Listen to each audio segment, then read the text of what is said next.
नमस्कार मित्रांनो, जी के मराठी चॅनलमध्ये आपले स्वागत आहे. चला तर आपण आज 24 फेब्रुवारी 2026 रोजीचे जेवढेही काही महत्त्वाचे चालू घडामोडीचे प्रश्न असणार आहेत ते आपण आज पाहणार आहोत. तर हे प्रश्न येणाऱ्या पोलीस भरती, सरळ सेवा व इतर स्पर्धा परीक्षांसाठी अत्यंत महत्त्वाचे असणार आहेत.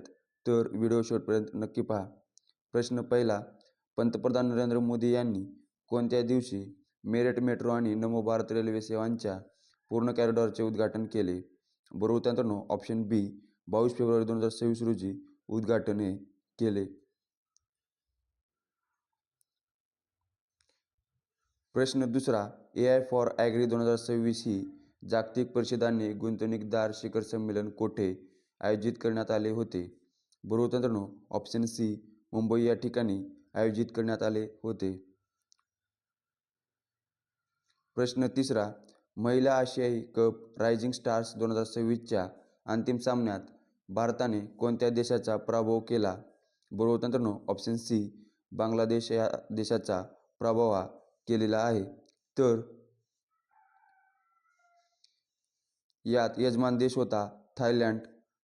तसेच अंतिम लढती आपला प्यारा भारत देश आणि बांगलादेशच्या विरोधात झाली.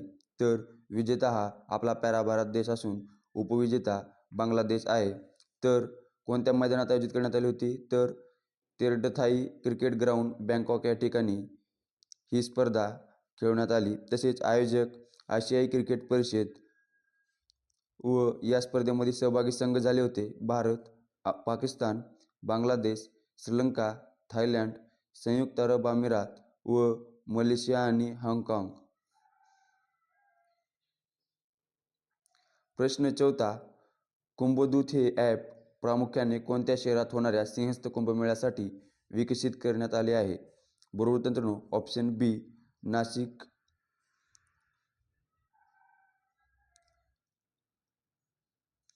प्रश्न पाचवा, जागतिक पहिले मानवता प्रथम AI शहर कोणत्या शहरात उभारले जाणार आहे? बरोबर मित्रांनो, ऑप्शन डी बंगळुरू या ठिकाणी जगातील पहिले मानवता प्रथम AI शहर उभारले जाणार आहे. प्रश्न सहावा, भारतीय सैन्याने नुकताच वज्रघात हा लष्करी सराव कोठे आयोजित केला होता? बरोबर मित्रांनो, ऑप्शन बी राजस्थानचे वाळवंटी क्षेत्र या ठिकाणी हा सराव आयोजित करण्यात आला होता. प्रश्न सातवा, जमीन अभिलेखांच्या पारदर्शकतेसाठी UL-पिन प्रणाली लागू करणारे दिल्ली हे भारतातील कितवे राज्य केंद्रशासित प्रदेश ठरले आहे? तर बरोबर मित्रांनो, ऑप्शन सी 29वे केंद्रशासित किंवा राज्य ठरलेला आहे. तसेच UL-PNचा फुल फॉर्म होतो unique land parcel identification number.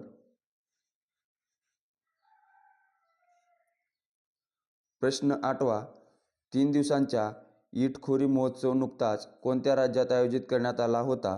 बरोबर मित्रांनो, ऑप्शन सी झारखंड या राज्यात आयोजित करण्यात आलेला होता.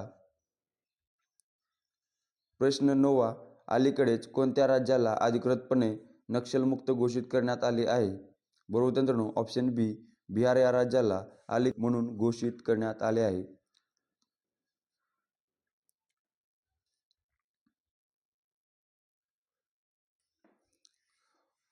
प्रश्न 10वा, फेब्रुवारी 2026च्या ताज्या अहवालानुसार हेनले पासपोर्ट इंडेक्स 2026 मध्ये भारताचा सध्याचा क्रमांक काय आहे? तर बरोबर मित्रांनो, ऑप्शन सी 75वा आहे. तर मित्रांनो, हा व्हिडिओ तुम्हाला कसा वाटला कमेंटमध्ये नक्की कमेंट करायला विसरू नका व असेच व्हिडिओ पाहण्यासाठी आपल्या चॅनलला लाईक, सबस्क्राईब आणि